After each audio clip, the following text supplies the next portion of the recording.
सबसे पहले तो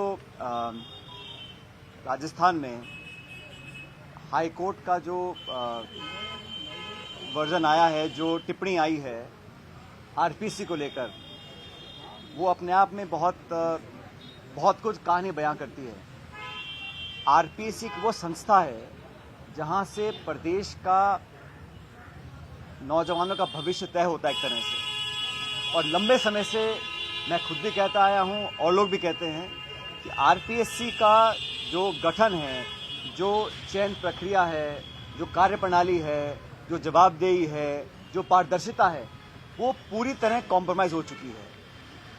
अब जब हाईकोर्ट खुद ये कह रहा है कि आरपीएससी गूंगी बहरी बैठी है, तो मुझे लगता है कि सरकार के पास अब कोई कारण बचा नहीं है, कोई एक्सक्यूज बचा नहीं है कि वो मूल चूक परिवर्तन करे। मैं पहले भी कह चुका था कि नौजवानों का भरोसा अगर आरपीएससी के काम करने के तरीके से उठ जाएगा, अगर लोगों का विश्वास खत्म हो जाएगा, चाहे वो चयन प्रक्रिया है, चाहे वो इंटरव्यूज हैं, चाहे वो एग्जाम्स कंडक्ट करने का जो प्रोसेस है, अगर वो सब पे नौजवान लोग विश्वास करना बंद कर देंगे, तो हमारे देश और प्रदेश के लिए बहुत दुर्भाग्यपूर्ण घटना होगी।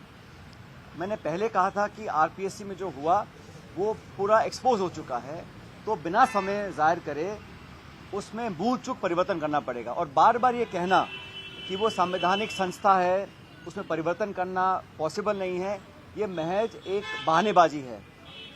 1 साल से ऊपर सरकार को हो गया और सरकार अगर चाहती तो बहुत कुछ परिवर्तन ला सकती थी, लेकिन महज चुनावी भाषणों में बातें बोलना और सत्ता में बैठने के बाद अपनी आंख बंद कर लेना इस बात को दिखाता है कि कोई अनावश्यक दबाव सरकार के ऊपर होगा।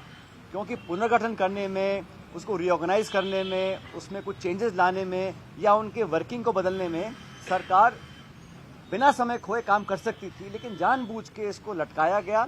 अब जब हाईकोर्ट ये बोल रहा है तो सरकार को मुझे लगता है बिना समय जाहिर करे इमीडिएटली इसमें मूल चूक परिवर्तन करना पड़ेगा और करना चाहिए। सब चीज़ों में जो मेंबर सिलेक्ट होते हैं, कौन करता है, कैसे करता है, कोई मापदंड हो, कोई क्राइटेरिया हो। सिर्फ लोगों को संतुष्ट करने के लिए वर्ग, जाति, समाज और प्रांत के अलग अलग लोगों को ऑब्लाइज करने के लिए हम नियुक्तियां करेंगे तो वो गुणवत्ता में बहुत कॉम्प्रोमाइज हम लोग करते हैं।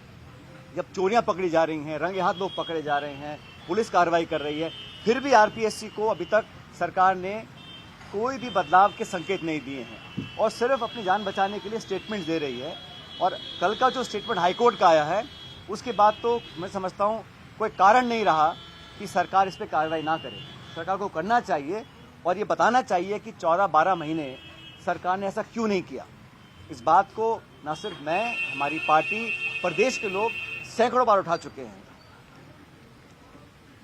दूसरा भी, सरकार के एक मंत्री हैं जिन्होंने आरोप लगाया, एक पब्लिक प्लेटफॉर्म से आरोप लगाया कि उनका फोन टैप हो रहा है। किसी भी व्यक्ति की प्राइवेसी पर हनन करना कोई सरकार नहीं कर सकती है, कोई भी नागरिक हो। और जब वो नागरिक शपथ लिया हुआ सरकार का एक मंत्री हो और पब्लिक प्लेटफॉर्म से बोल रहे हो और सरकार कोई जवाब नहीं दे रही है, क्योंकि एक कलेक्टिव लीडरशिप होती है, सरकार का मंत्री सरकार का नुमाइंदा है, तो एक तरह से सरकार खुद बोल रही है और वो खुद कह रहे हैं कि मेरा फोन टैप हुआ। उन पर उनका दल एक कार्रवाई करता है, वो उनका अंदरूनी मामला है। भारतीय जनता पार्टी का एक संगठन है, उस संगठन में वो किसको नोटिस देते हैं, क्या कार्रवाई करते हैं, ये उनका निजी मामला है, मैं उस पर नहीं जाना चाहता हूँ। लेकिन पब्लिक लाइफ में सरकार के एक मंत्री, जो आज भी मंत्री हैं, वो एक क्लेम करते हैं और कहते प्रमाण मेरे पास है, और सरकार कोई जवाब नहीं दे रही। सदन के अंदर सरकार को जवाब देना चाहिए। पूरा प्रदेश और पूरा देश जानना चाहता है कि एक जिम्मेदार व्यक्ति जो आपकी सरकार के मंत्री हैं, वो ये आरोप लगा रहे हैं कि उनके साथ उनका फोन टैप हो रहा है और सरकार के पास जवाब कोई नहीं है। सिर्फ उनका संगठन कार्रवाई करके जवाब पूछ रहा है कि आपने ऐसा क्यों बोला गया। कोई आम नागरिक बोलता, कोई उनके दल का कार्यकर्ता बोलता, मैं समझ सकता हूँ, लेकिन सरकार का एक मंत्री, और ये मजाक बना रखा है। वो इस्तीफा दिए बैठे हैं, उनका इस्तीफा एक्सेप्ट नहीं हो रहा, वो कुछ स्टेटमेंट देते हैं, मंत्री होने के नाते कहते हैं मेरा फोन टैप हो रहा है, तो संगठन कार्रवाई कर रहा है। फिर उनका जवाब, पता नहीं उन्होंने जवाब क्या दिया होगा, लेकिन मैं मानता हूँ ये मजाक बना हुआ है। लगभग 1 साल हो गया किसी व्यक्ति को पार्टी में काम करने का अधिकार है, लेकिन जब वो मंत्री बन जाते हैं तो अलग जिम्मेदारी होती है। और एक कलेक्टिव लीडरशिप में every minister is speaking for the government. जो स्टेटमेंट उनका आया है उस दिन फोन टैपिंग का, वो सरकार का स्टेटमेंट है। सरकार में बैठा मंत्री खुद कह रहा है मेरा फोन टैप हो रहा है, और सरकार मजाक बना रखा है। तो पूरी प्रणाली को एक तरह से चैलेंज किया है, और दुर्भाग्य है कि सदन चल रहा है, सत्र जारी है, और हमारी पार्टी ने, हमारे दल ने सदन के अंदर इस मामले को उठाया, कोई जवाब नहीं आया। तो मुझे लगता है कि सरकार को कुछ निर्णायक कार्रवाई करनी चाहिए, सच्चाई जनता के सामने आनी चाहिए। अगर किसी सूत्र ने उनको बताया था तो डॉक्टर साहब को भी उसका सूत्र का खुलासा करना चाहिए। कौन वो लोग थे, कोई अधिकारी थे, कार्यकर्ता थे, या कोई जो भी था, क्योंकि इतना आसान नहीं है। और ये फोन टैपिंग का मामला मैं समझता हूँ बहुत गंभीर मामला है। इस पर सरकार को स्पष्टीकरण देना चाहिए और एक व्हाइट पेपर जारी करना चाहिए कि हमारे मंत्री ने ये बोला, सही था या गलत था। सिर्फ पार्टी के लेवल पर कार्रवाई करना मैं समझता हूँ पर्याप्त नहीं है। मैंने देखा कि सत्ताधारी दल के एक विधायक ने एक बड़ी गंभीर बात बोली, और दुर्भाग्यवश स्वर्गीय माथुर साहब की जब सरकार थी राजस्थान में, उस समय के आरोपों पर वो अपना वर्णन कर रहे थे। बड़ा दुर्भाग्यपूर्ण है, क्योंकि वो दोनों पूर्व मुख्यमंत्री दुनिया में नहीं हैं, ना तो माथुर साहब है ना शेखावत साहब हैं। लेकिन दशकों पुरानी कही सुनी किसी बात को एक जिम्मेदार विधायक, सत्ताधारी दल का विधायक इस बात को मीडिया में बोलता है, उस पर चर्चा होती है, ये मैं समझता हूँ बहुत निंदनीय है। और किसी इस प्रकार इतिहास में जाकर जो बात शायद कहीं सुनी होगी या ना भी होगी, उसका विवरण करना और आरोप लगाना कि हत्या की साजिश कभी की गई थी, मैं जो उन्होंने कहा उसका मैं खंडन करता हूं, और उम्मीद करता हूं कि इस प्रकार की बातें ना बोले। किसी भी स्वर्गीय नेता को या कांग्रेस की पिछली सरकारों को इस प्रकार दोषी बनाना बिना तथ्य के, बिना प्रमाण के, ये दिखलाता है कि आप ध्यान डिफ्लेक्ट करना चाहते हैं। आप डॉक्टर किरोड़ी मीणा जी के फोन टैपिंग के प्रकरण से ध्यान डाइवर्ट करने के लिए इस प्रकार के आरोप लगा रहे हैं कि मारने की साजिश की गई थी, एनकाउंटर की साजिश की गई थी। ये सब हवाई बातें हैं और इसका कोई इसमें तथ्य नहीं है। और इसमें समझता हूँ इसमें भारतीय जनता पार्टी को स्पष्ट करना चाहिए कि विधायक महोदय ने जो बोला है, क्या उस बात से वो सहमत हैं? अगर हैं तो तथ्य लाने चाहिए, नहीं तो माफी मांगनी चाहिए। अभी जो ERCP की पहली योजना थी, उसका MOU साइन किया गया, वो प्रकाश में आया है, और उसमें ये कहा गया कि जो पहले राजस्थान का कोटा था पानी का, सिंचाई का, उद्योग के इस्तेमाल का और पीने के पानी का, उसमें इजाफा किया गया है। और आज एक खबर छपी अखबार में कि पहले से कम पानी हमको प्राप्त होगा राजस्थान को, और उसमें भी आशंका ये है कि जो रिचार्ज वाटर है, जितना मध्य प्रदेश रिचार्ज करेगा वो 47 MCM है, और राजस्थान में अनुमान लगाया कि 522 MCM हम रिचार्ज करेंगे। तो ये तुलनात्मक दृष्टि से इम्प्रैक्टिकल लगता है। तो इस तरह आंकड़ों को बढ़ाकर लोगों को भ्रमित किया जा रहा है। सरकार को स्पष्ट करना चाहिए सदन के अंदर कि जो MOU साइन किया था, उसमें जो आपने आंकड़े दिए हैं राजस्थान के शहर के पानी के, उसकी पूर्ति कैसे करेंगे आप? कुछ इसमें जो गुणा भाग किया है वो काल्पनिक है। इसलिए सरकार को जवाब देना चाहिए कि जो पहली परिकल्पना थी ERCP के निर्माण में, उसमें राजस्थान का जो हिस्सा था उसमें पहले तो आपने कम आंका है, और जो आंका भी है उसको अगर आप ऐड करेंगे तो वो तुलनात्मक दृष्टि से वो गले नहीं उतरता है। इसलिए सरकार को इस पर जवाब देना चाहिए। सदन चल रहा है, उस पर आके खुल के बोलना चाहिए। आप सभी जानते हैं कि गढ़साना में सिंचाई के पानी को लेकर आंदोलन चल रहा है, और उस क्षेत्र के लोगों की पुरानी मांग है कि हमको और पानी दिया जाए फसल की सिंचाई के लिए। मुझे लगता है सरकार ने अभी तक उसको गंभीरता से नहीं लिया। और गढ़साना वो इलाका है जहां बहुत पहले और कई लंबे समय से पानी को लेके कई आंदोलन हुए हैं। कुछ आंदोलन उग्र भी हुए थे और वहां दुर्घटना भी हुई थी। तो समय का ध्यान रखते हुए सरकार को तुरंत प्रभाव से वहां के किसानों को राहत देने के लिए पानी छोड़ने की व्यवस्था बिठानी चाहिए, चाहे उसके लिए उनको जो भी करना पड़े। लेकिन ये मांग जो है मैं समझता हूँ वाजिब मांग है, और किसान अपनी मांग लेकर सड़कों पे कई दिनों से आंदोलित हैं। उसका सरकार को संज्ञान लेकर कार्रवाई करनी चाहिए। और अभी आपने दिल्ली में देखा होगा, मणिपुर के मुख्यमंत्री जिनका अचानक दिल्ली बुला के इस्तीफा लिया गया। जब मणिपुर में हिंसा चल रही थी, जब एक तरह से सिविल वॉर वहाँ चल रहा था, हजारों लोगों को वहाँ पर पीड़ित किया गया, हत्याएं हुई, बलात्कार हुआ, शोषण हुआ, और उस समय स्थिति को संभालने के लिए अगर मुख्यमंत्री का इस्तीफा लिया जाता तो शायद वहाँ के लोगों को इतना नुकसान नहीं झेलना पड़ता। लेकिन अब जब उनकी सरकार जाने का खतरा था, नो कॉन्फिडेंस मोशन सदन में आने वाला था, तो सिर्फ सत्ता और कुर्सी बचाने के लिए उनका इस्तीफा लिया गया। हिंसा से लोगों को बचाने के लिए, बलात्कार और मौत से लोगों को बचाने के लिए उनका इस्तीफा नहीं लिया गया। तो भाजपा का जो सोच है वो कुर्सी सत्ता बचाने के लिए है, कैसे हमारी सरकार बची रहे। मुख्यमंत्री की कुर्बानी देनी थी तो उस समय देनी चाहिए जब लोग मांग रहे थे। मणिपुर में जो हिंसा हुई हम सब देखे, हम लोगों ने क्या लोगों के साथ वहाँ हालात किए, एक तरह से वहाँ सिविल वॉर चल रहा था, तब उनका इस्तीफा नहीं लिया। लेकिन जब उनको पता था कि विश्वास खो चुके हैं और सदन में सरकार गिर सकती है, उनका इस्तीफा ले लिया। तो दिखलाता है कि भारतीय जनता पार्टी सिर्फ सत्ता में रहने के लिए कुछ भी कर सकती है और ये बात देश के हर प्रांत में लागू होती है। भारतीय जनता पार्टी को, प्रधानमंत्री जी को मणिपुर जाने का समय नहीं है, लेकिन सरकार बचाने के लिए वो हर हथकंडा अपनाने को तैयार है। तो ये भी उनका एक जो दूसरा चेहरा है वो जनता ने आज, देश ने आज देखा है। दिल्ली में चुनाव संपन्न हुए और हमारी पार्टी का परफॉर्मेंस बहुत अच्छा नहीं रहा। कि मैं सिर्फ इतना कहना चाहता हूं कि हम लोग वहां चुनाव लड़े थे अपनी पुरानी जमीन तलाशने के लिए। आप सब जानते हैं कि दिल्ली में लगातार 3 बार हमारी सरकार रही और दशकों से वहां पार्टी का बड़ा जनाधार रहा। पिछले कुछ चुनावों में हमने जीत पाए थे, लेकिन ये हमारी पार्टी का एक अधिकार है कि हम खोई हुई अपनी जो मजबूती थी, अपनी जड़ें हैं, उसको मजबूत करें। उसका परिणाम ये रहा कि वहाँ पर जो राज्य सरकार थी उसमें तब्दीली हुई है और आम आदमी पार्टी चुनाव हार गई। लेकिन हम लोग चुनाव लड़े थे खुद की जीत के लिए, हम चुनाव लड़े थे अपनी जो पुरानी हमारी स्थिति वहाँ उसका पुनर्निर्माण करने के लिए। भविष्य में भी हमारा वोट लगभग 30% बढ़ा है पिछली बार से, तो उस पर हम और काम करेंगे और आने वाले हर चुनाव में हम सबको साथ लेकर चलेंगे। मैं इतना स्पष्ट करना चाहूँगा, जहाँ तक इंडिया अलायंस की बात है, इंडिया अलायंस का गठबंधन लोकसभा चुनावों के लिए एनडीए के विरोध में किया गया था। जो संकट देश के ऊपर था उसको ध्यान में रखकर कांग्रेस तमाम दलों के साथ मिलकर एक गठबंधन तैयार किया था। वो इंडिया अलायंस आज भी मजबूत है। जिन मुद्दों के साथ हमने उसका निर्माण किया था वो आज भी मौजूद है और इंडिया अलायंस मजबूती से चुनाव लड़ेगा।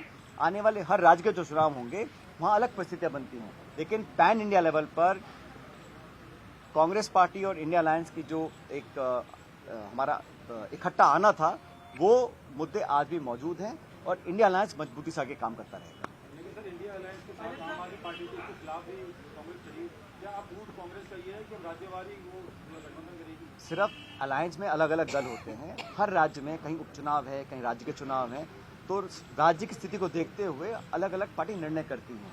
मैं नहीं मानता हूँ कि जो चुनाव जैसे हरियाणा में चुनाव हुए वहाँ हम लोग अलग अलग लड़े थे और दिल्ली में हम लोग अलग अलग लड़े थे, लेकिन जो चुनाव लोकसभा के थे उसमें हम सब मिलकर लड़े थे। मुझे लगता है उसमें कोई बदलाव नहीं आएगा। But what about this confusion about your alliance with the Bharatiya Adivasi Party? The High Command apparently wanted it. You guys, I mean, at the state level, they didn't want it. Then actually that also has kind of fractured the vote in Harsha, South Rajasthan. every political decision is done with the due consideration of the state unit and the AICC. Whatever is in the best interest of the party, we do that. For Lok Sabha, we had an understanding and the elections are over.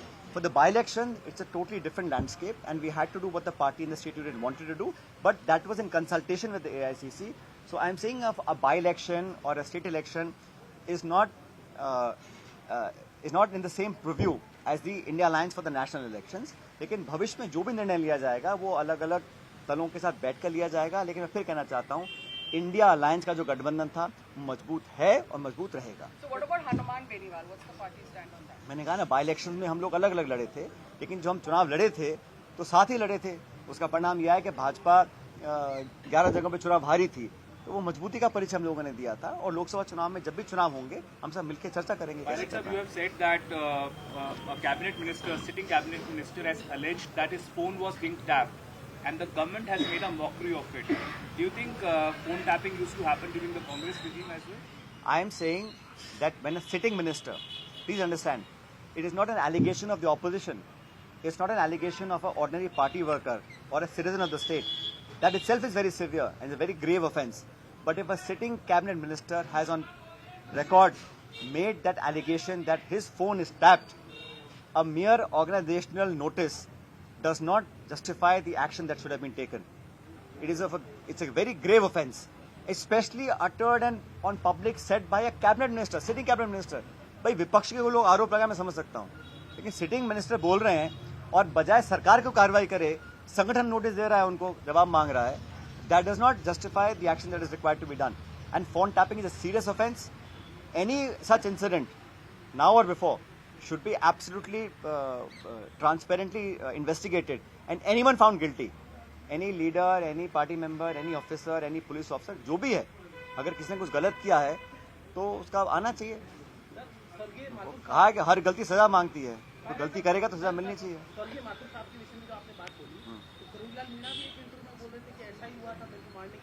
अब वो जान बचाने के लिए ध्यान भटका रहे हैं ना, तो स्टेटमेंट दिया ना, उस पर चर्चा करनी चाहिए उनको. और अगर ऐसा कुछ था प्रमाण लेकर आए उसका. लेकिन जो दुनिया में नहीं है, 20-25 साल 30 साल पुरानी बात कर रहे हैं आप, ऐसे आरोप लगा देंगे किसी के ऊपर, ये गलत है. वो तो आज आप क्राइसिस में आ गए हैं, आप अपनी जान छुड़ाने के लिए इधर उधर की बातें कर रहे हैं, और क्या प्रमाण है किसी के पास? ना तो भैरव सिंह जिंदा है, ना माधो साहब जिंदा है. लेकिन इस प्रकार की बातें बोलना एक बड़ा गैर जिम्मेदाराना बयान है. ये तो आप बात कर रहे हैं, समझौता में जो हिंसा हुई है उसके जो पीड़ित है वो आज भी न्याय मांग रहे हैं. वो कह रहे हैं कि उनको न्यायिक जांच होनी चाहिए, पर अभी तक कोई इसके ऊपर फैसला नहीं हुआ. संभागीय जांच सरकार ने पहले ये कहा था, सरकार के मंत्री ने कहा था कि न्याय जांच होनी चाहिए. मैंने भी मांग की थी. अगले दिन कहा था कि वहां पर जो एट्रोसिटीज हुई हैं उसकी न्यायिक जांच हो. प्रशासनिक या पुलिस की जांच से सच्चाई सामने नहीं आएगी. न्यायिक जांच नहीं कराई, इसका मतलब है सरकार नहीं चाहती कि वह न्याय हो. अगर किसी के साथ गलत हुआ है, घरों में घुसे हैं, लोगों को मारा है, उनके सामान जला दिए, सब कुछ किया है, दिन छिपने के बाद किया है, जब जांच ही नहीं हो रही है तो न्याय कैसे मिलेगा? और सरकार की कोई मंशा न्याय देने की है भी नहीं. अगर होती तो बहुत पहले जांच के ऑर्डर हो जाते और दूध तो दूध पानी का पानी हो जाता. Sachin ji, you've taken a stand on phone tapping, but in the previous government, there were allegations also from people who had gone with you, your supporters, that their phones were being tapped also in the previous government. From what I understand, Harsha, that matter is under it's sub judice right now. There is a matter going on. So truth will prevail. जो भी सच्चाई सामने आएगी. मैं तो in principle बता रहा हूँ आपको, फोन टैपिंग कोई छोटा मोटा मुद्दा नहीं है. और विशेष रूप से जब सिटिंग मंत्री खुद कह रहे हैं मेरा फोन टैप हो रहा है. भाई कांग्रेस के लोग बोले तो आप कहोगे पॉलिटिकली मोटिवेटेड है, इस पे क्या बोलिएगा? सर, आप कैबिनेट मिनिस्टर की बात कर रहे हैं. पूर्व मुख्यमंत्री के एक्स ओएसडी ने आरोप लगाया है कि उस समय में फोन टैपिंग हुई थी, उनको दी गई थी रिकॉर्डिंग. आप अपनी सरकार के बारे में क्या कहेंगे? आपका सवाल क्या है बताओ? आप अपनी सरकार के बारे में क्या कहेंगे? जांच चली रही है, पता पड़ जाएगा क्या सच है क्या झूठ है. सर, एक एसआई भर्ती वाला कल हाईकोर्ट ने कल टिप्पणी की थी और सरकार से भी जवाब मांगा कि आपका रोड मैप क्या क्या चाहते हैं आप? अब यार जब कोर्ट को इंटरवीन करना पड़ रहा है हर मुद्दे पर, भर्ती पर, आरपीएससी पर, सरकार कर क्या रही है? सरकार में इतने सारे पावर सेंटर बन गए हैं और किसी को मालूम ही नहीं क्या हो रहा है. अगर कोर्ट को बार बार बोलना पड़ेगा, प्रशासनिक इश्यूज में इंटरवीन करना पड़ेगा, तो स्टेट के लिए अच्छी बात नहीं है. और सरकार, मुझे लगता, अब नौकरी की बात कर रहा हूँ, सरकार अपनी पीठ थपथपा रही है. पिछले बजट में घोषणा की थी 4 लाख नौकरी देंगे.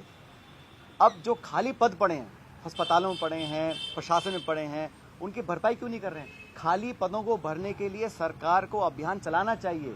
On a war footing, government of Rajasthan should launch a drive to fill up vacancies. जो बैकलॉग है, जो पुरानी वैकेंसीज हैं, हजार वैकेंसीज पड़ी हैं, वो खाली पड़ी हैं, कोई कारण नहीं है. तो सरकार ने अब तक 1 साल 2 महीने हो गए हैं, बैकलॉग भरने के लिए, सरकारी नौकरियों के लिए कोई प्रभावी कदम नहीं उठाया है. सिर्फ आंकड़ों का खेल खेल रहे हैं, सदन में आके भाषण दे जाते हैं और धरातल पर कुछ हो नहीं रहा. इसलिए नौजवानों के भविष्य को सुरक्षित करने के लिए राजस्थान सरकार को तुरंत प्रभाव से अभियान चलाना चाहिए भर्तियां भरने का. इतनी सारी पोस्ट खाली पड़ी हैं, इसको भरने का कोई सरकार को कोई जहन में नहीं है. फोन टैपिंग वाले मामले में डॉक्टर किरोड़ी लाल ये कह रहे हैं आप कि उससे गलती हो गई. मैंने निजी कार्यक्रम में कहा था, मैंने उनका कोई स्टेटमेंट या जवाब देखा नहीं है. जो मीडिया में आया है, भाजपा की कार्रवाई जो उनके खिलाफ हुई है, मैं उस पर संदर्भ, उन्होंने क्या बोला मुझे मालूम नहीं क्या बोला.